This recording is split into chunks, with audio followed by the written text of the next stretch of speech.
I'm Katie Sewell, and this is A Bittersweet Moment with Tiffany Parks.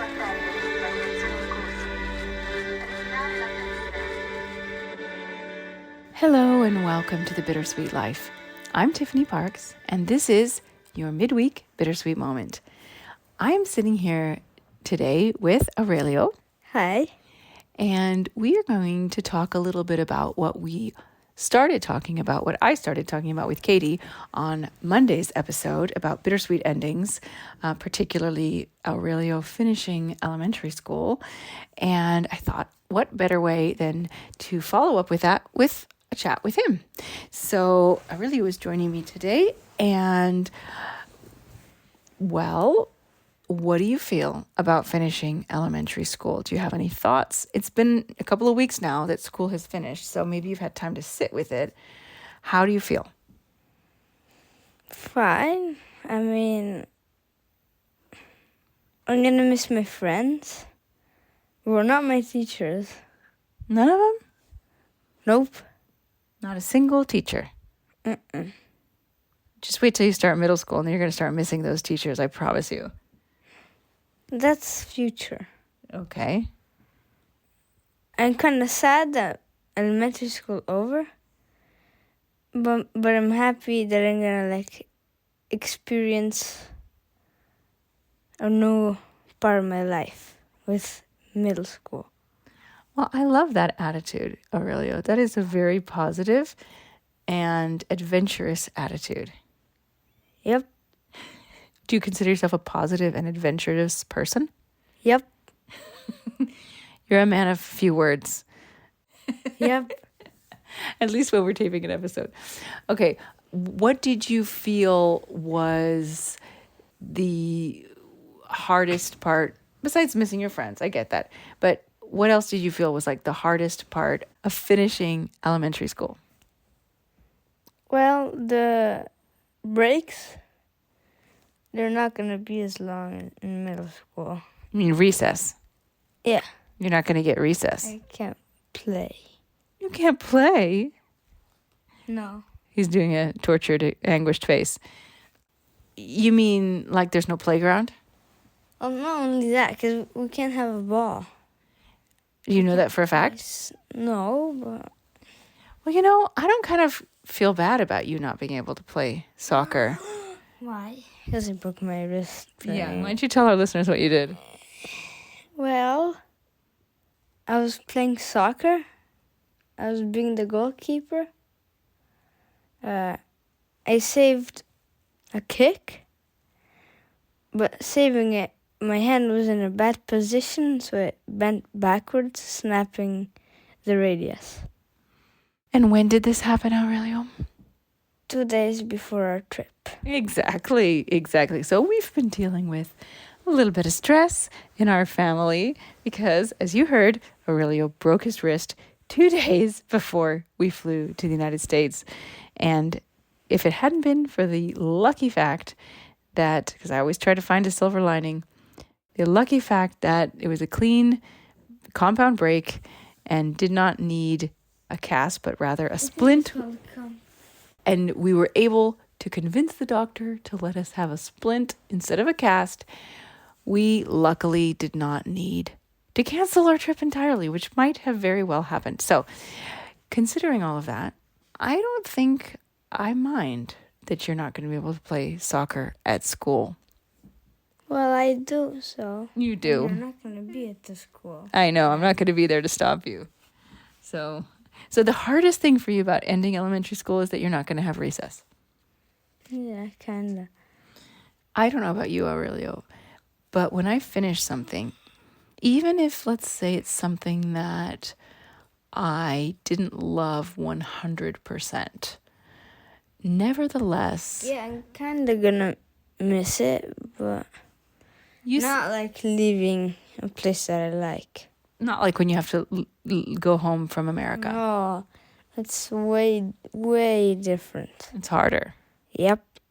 But nevertheless, you understood what I was saying, that even when you don't love something, even when something is hard and sometimes unpleasant, when it ends, there is a kind of feeling, a happy, sad feeling. Do you know what that feeling is called? Nostalgia? Nostalgia can be part of it. Well, What is it Katie and I call it not called? just, Bittersweet moments. well, it's a bittersweet feeling. You know, it's such a good word because it really encompasses how these things can sometimes feel. Tea is bittersweet. Okay, well, yes, that's kind of I a. like tea. I do like tea, but do you have that bittersweet feeling? Yeah. What about finishing elementary school was bittersweet to you in the way that you understand that feeling? Well, kind of leaving my class with the desks and the chairs and the, how do you say lavagna? Chalkboard. And the chalkboard that was like a huge computer. Yeah, they had a modern chalkboard. Okay, your desks, your chairs. I get that. You know why? Because there is a lot of nostalgia, I think, that can be wrapped up in a sense of place, right? Places have meaning. Places have a spirit to them, kind of. And when we leave a place, it's like when you move away from a home. Even if you're going to a wonderful, beautiful home that you like even better, there's still something bittersweet about leaving that first home, right? Yeah. So I totally get what you're saying about the classroom and the desks and the chairs and the fact that you had the same teacher for 5 years. And I know that sometimes, you felt like your teacher Not was... sometimes. 99.9% of the times. You felt like your teacher was... Dumb, stupid, and annoying. Okay, she's not stupid. I mean, she could be annoying. I might give you that, but she's not dumb and stupid. Come on. Well, then annoying times 3. So you're not going to miss your maestra. Well, I guess that's to be continued. Like Aurelio said, that's in the future, so we're going to have to find that out. In the future. Now, I know this is slightly off topic, but since we're here in the United States right now while we're taping this, you want to tell our listeners what you've been doing this past weekend? You've been hanging out with your... my nana. But this weekend right here. With almost my whole family. Well, my whole family from America. Yeah, we have had a big family reunion of my dad's side of the family, and you have been hanging out with a whole bunch of your cousins. Yeah. Did you have any idea how many cousins you had before you came here? No. You had no idea. You knew about Parker and Sutton, your closest cousins, of course. In Italy, Aurelio has no cousins. Do you know how many cousins you have? Nope. We counted it up, and he's got something like 14 first cousins. What? Yeah. They weren't all here this weekend. And then not only that, but he's got another 6 or 7 removed first cousins. So like the kids of his cousins. That explains it, right? what I expected. Now, one of your cousins is 40-something years old. And that's his first cousin. There was only one person in this whole weekend who was anywhere close to being Aurelio's age. And that was a little girl named Faith, who's 10 years old. She was born 3 weeks before Aurelio. And the truth is that her dad is your cousin. The both of them were very shocked by this. They couldn't quite get their heads around the fact that that they were trying. She said, "Do I have to call you uncle?" She said, "Because that just feels wrong." Yeah. And I said, "No, he's not your uncle, but he is your dad's cousin, not your cousin." And that was funny because she's actually older than him. And that reason is because... She's not taller than me, though. She's not taller than you. Because I was an auntie when I was only 6 years old. Oh. Can you imagine being an uncle? Would you like to be an uncle? Yeah. You need to have a sibling first. Dang. And on that positive note, I'm going to send this child to sleep. Well, Aurelio, you have the whole summer ahead of you. Do you have any, besides this trip, of course, do you have any intentions or plans for this summer?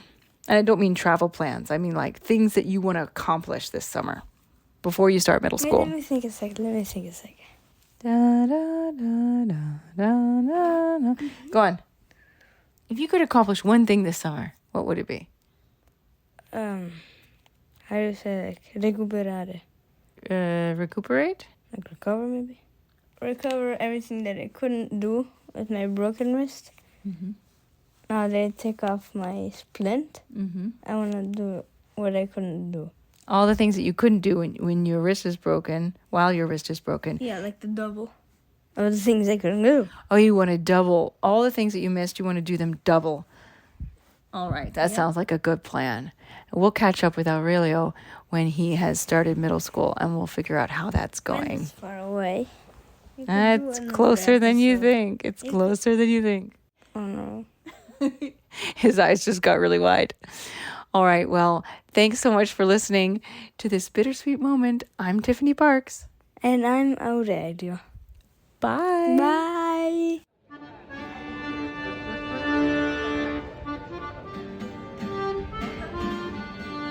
Want to spend a week in Rome with Katie and me at a time of year the city is less crowded, less hot, but just as wonderful as you imagine it? Now's your chance. The first week of November, this year, 2026, we are taking an intimate group of listeners to Rome for a week of beauty, discovery, and pleasure. After our 13 plus years hosting this podcast, which at least partially is about Rome and based in Rome, and my 20 plus years of working as a tour guide here, it's safe to say we know this city. And Rome is a city that is worth knowing well.